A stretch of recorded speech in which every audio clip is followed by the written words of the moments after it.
ఈరోజు ఎఫ్సిన్ పైన్స్ లో ప్రథమంగా ఆరోపణలు ఎదుర్కొన్నటువంటి బిల్ గేట్స్ ని ఆంధ్ర రాష్ట్రానికి అపర కుబేరుడు వచ్చాడని చెప్తూ చంద్రబాబు నాయుడు మాట్లాడడం అనేటువంటిది చాలా హాస్యాస్పదం.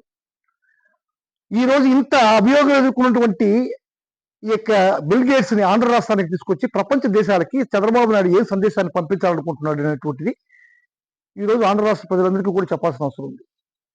బిల్ గేట్స్ అనేటువంటి వ్యక్తిని ఒక వ్యవసాయ క్షేత్రానికి తీసుకెళ్లి వ్యవసాయ క్షేత్రంలో ఉన్నటువంటి ఈ పరికరాలన్నీ కూడా వ్యవసాయం కూడా బేస్ అని చెప్పడం అనేటువంటిది దౌర్భాగ్యమైనటువంటి పరిస్థితి.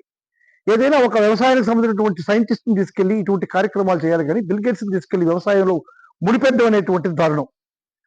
ఆ తర్వాత ఇది చాలుతున్నట్టు సంజీవిని అనేటువంటి ఒక ప్రోగ్రాం ఉంది. ఈ సంజీవిని అనేటువంటిది చాలా మహత్తరమైనటువంటి కార్యక్రమం. దీన్ని కుప్పంలో మేము స్టార్ట్ చేశామని చెప్పని బిల్ గేట్స్ సాక్షిగా మరో క్రెడిట్ చోరీ చేయడం అనేటువంటిది చంద్రబాబు నాయుడు గారు దౌర్భాగ్యం.